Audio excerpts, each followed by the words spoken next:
Alright, so got our new carburetor on there. Hindsight, wait longer if you're going to paint something, because I got it all over my hands, but a little gasoline washed that off, sorry. Yeah, the fuel line was a pain in the butt because it has a ferrule or compression sleeve, I guess they're calling it nowadays. It's just a compression line. The nut, there's no flare on the end of the fuel line. It's just like a compression sleeve or ferrule is what they used to be called anyways, on the end of the line. I didn't have the right one. I had a 5/16, like out of a compression fitting, but it was a little too thick. So basically I just took and set it on the frame rail and went like that for like 5 minutes. Got her ground down pretty good, but it's not leaking. So let's go see if we can start it, what it does, maybe fine tune the idle mixture, because there is no mixture on the main jet. So yeah, wish me luck in advance, I guess. I don't know. Hopefully we got enough battery. So I'm not choking it yet. Let's see what we got. Oh, we better turn the throttle down.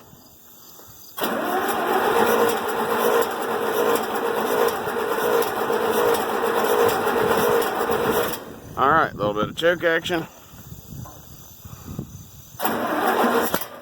Oh.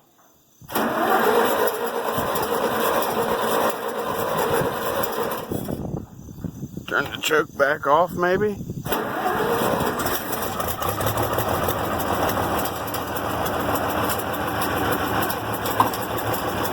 Well, that's nice.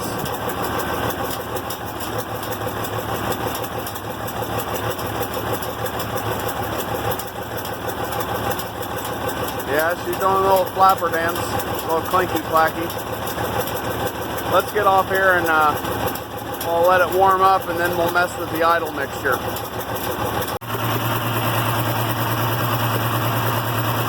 Definitely has a mist to it, but I think the only thing I'm missing is getting to work on hay.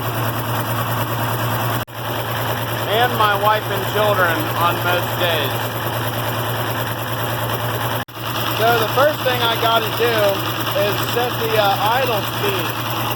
Now the whole reason why it is backed all the way off is because, if you remember in the previous video where I was doing the carburetor, you got to adjust that all the way down, like all the way not even touching the seat, in order to check throttle blade, aka butterfly fitment, and I didn't turn it back up. So I've got it above throttle now. See if we can stick a screwdriver in there, maybe. Probably not.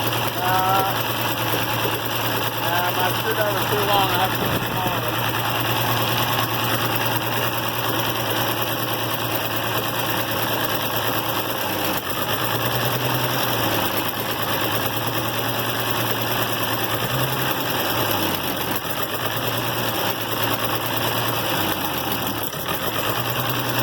These are concepts.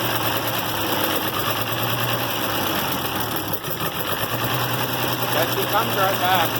I'm pushing the throttle blade closed after I make an adjustment to get my basic idle there. See, now I can push this down. Yeah, it's still not at a happy idle. And it might not be. We might have to adjust a bunch on the mixture needle. Yeah, she still don't like it.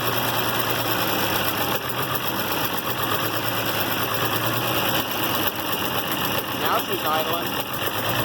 So now I can push my throttle all the way down. And she should stay idling. Yeah. Barely. And now I don't think I need a screwdriver for that one. It's actually an air blade. In is more fuel and out is less fuel, if I remember right.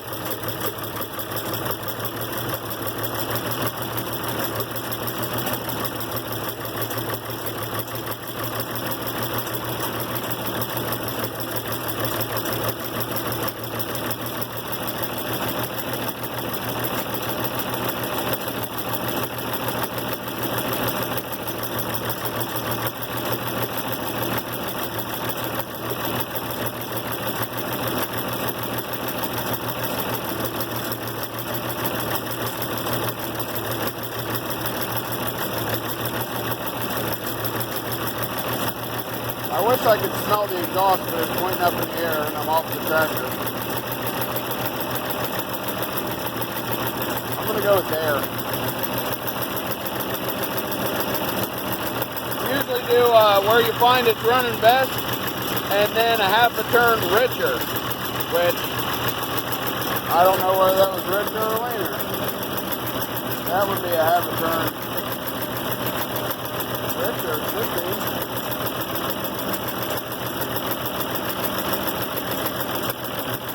Well, put his turner in, because he doesn't like it. Okay, that sounded like some change. We're going to back out a half a turn.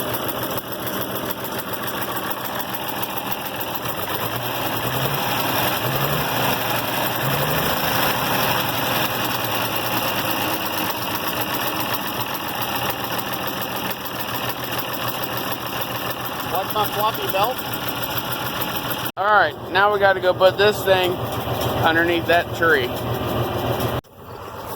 I almost forgot a screwdriver in my weight bracket. One thing I'm going to do is I have the original toolbox off of the other 706. The reason why it's not on it is because, well, it didn't fit with the D436 engine I put in it. And, well, rather than chopping up a nice original box, I thought, well, I'll find a different one someday. And to be honest, that tractor usually doesn't take tools or need tools that much.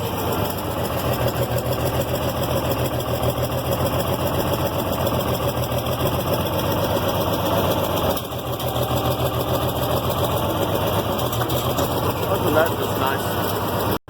That thing used to do that like the plague. As soon as you unhook it, it would fold up because of the spring tension. And then it would tip forward. It'd be a pain in the ass to put back right. Hadn't done it all year until now. But I guess it is what it is.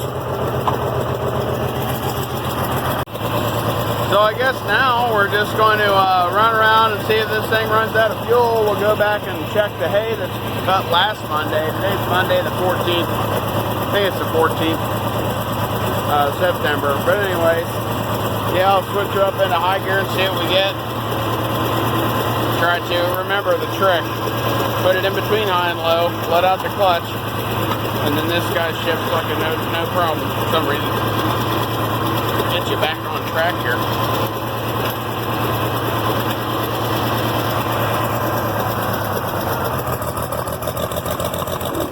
That was taking off in third gear. That was pretty good. Get through this gate and we'll open her up and I'll bounce across the field.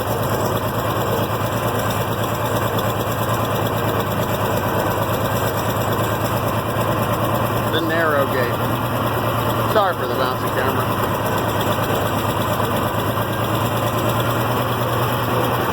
Alright, speed test.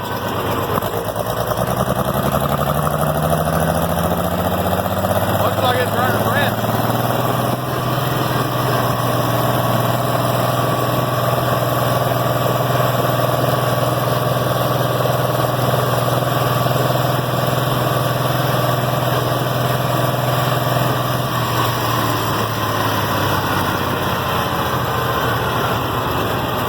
Didn't run out of gas, that's for sure. And it's idling in third gear, that's nice.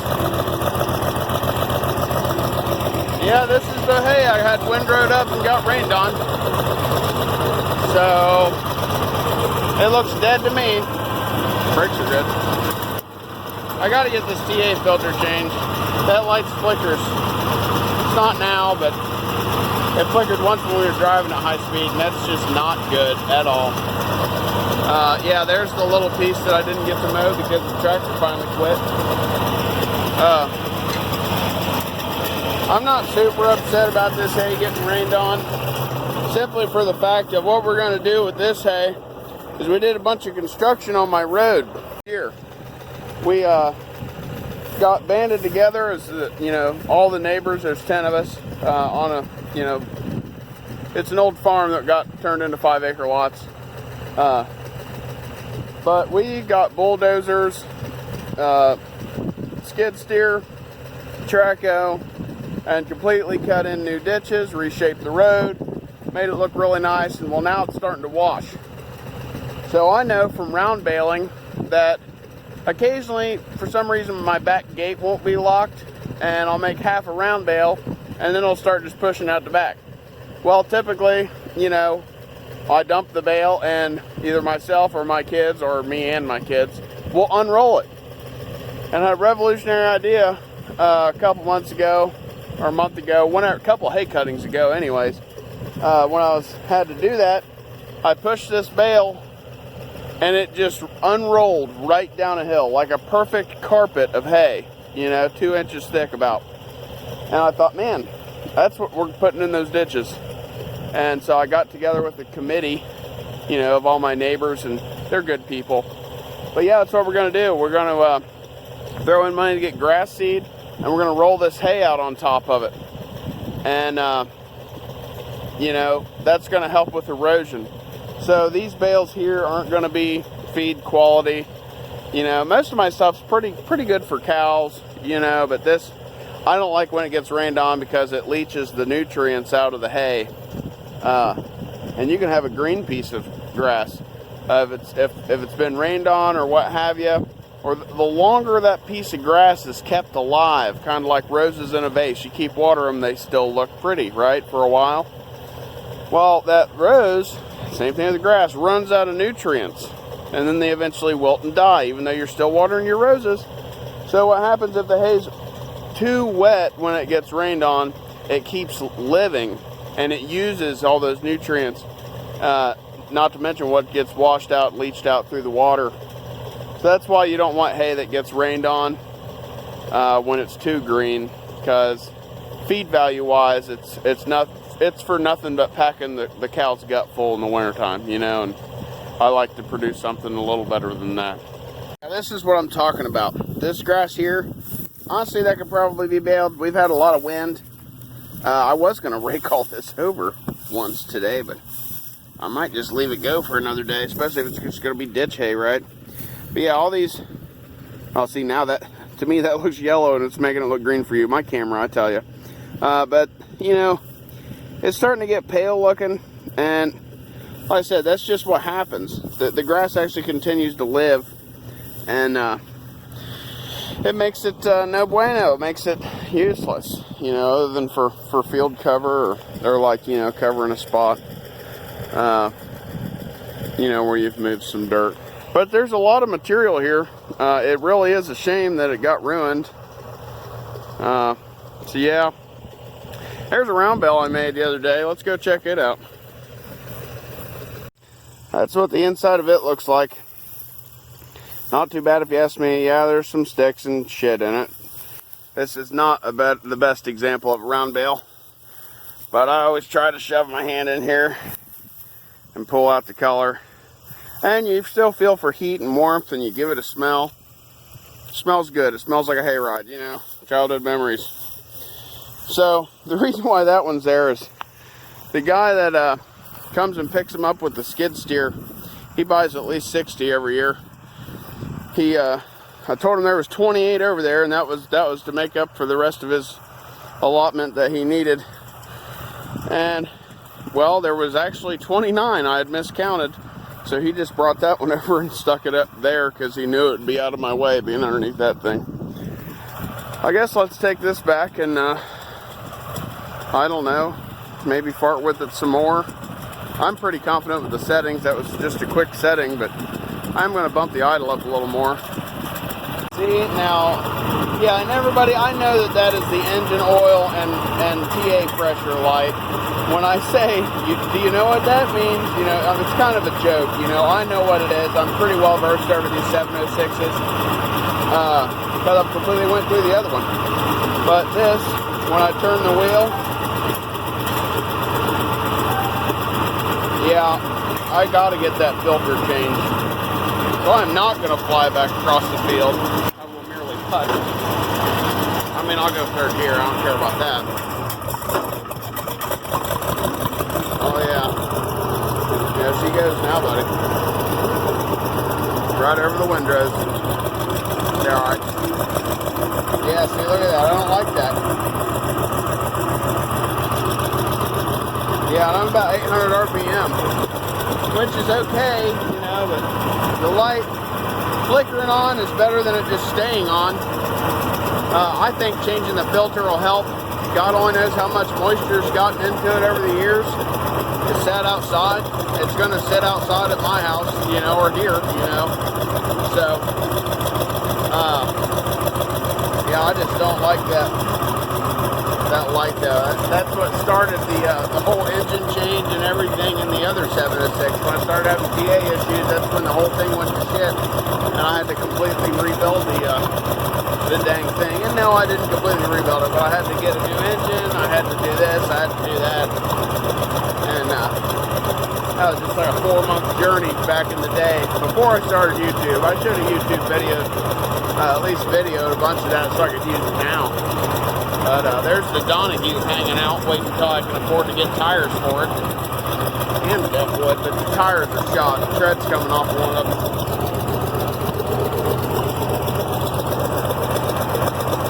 Yeah, it's not running too bad now, though. I mean, and yeah, it's got a miss. It's got, you know, some top engine noise. And this winter, yeah, we'll go ahead and fix it. But it's just not in the budget now, and I need to use the dang thing. So if I burn a valve between now and then, so be it. You know, the $100 it'll cost me to get that valve fixed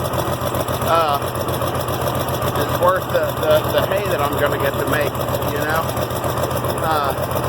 I'll probably get all new valves anyways if the head needs attention. If the head doesn't need attention, it'll merely get valve latch and a new gasket.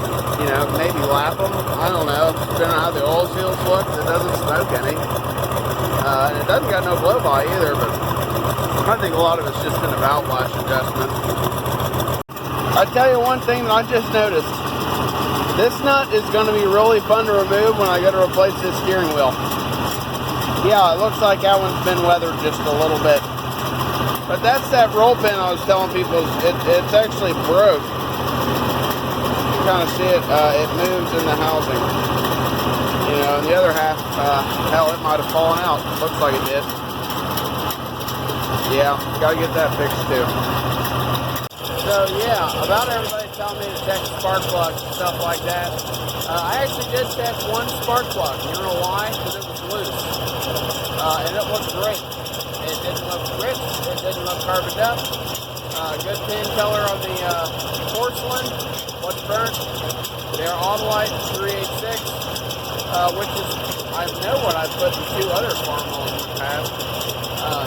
I don't like to see them being there like that. The Autolite, you guys are right. That's the way to go. The old point style ignition. You know, and that goes for several brands of equipment and vehicles, in my opinion. It's just points like the Autolite plugs for some reason.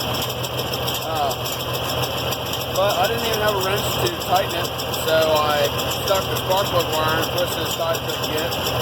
It still leaks. It's leaking right now. Definitely bringing a wrench. Or, well, I tell you, I did try to tighten it earlier. All I've got is a 1/2-inch drive, 15/16, and I need a chrome socket. At least I'm pretty sure it's a 15/16. I don't think it's a 7/8. I've got some 3/8/6s at the house. That's the part number of the spark plug. I'll check, see what size it is. I'll definitely tighten it up before I round bale with it. I'm not a dummy. And I'm definitely going to change that filter too, because like I said, I just don't like that PA issue. So I guess that's enough for today. She's running pretty good. It charges. It idles. We'll see what it does under a load, but it seemed to drive across the field just fine. So we'll shut her down.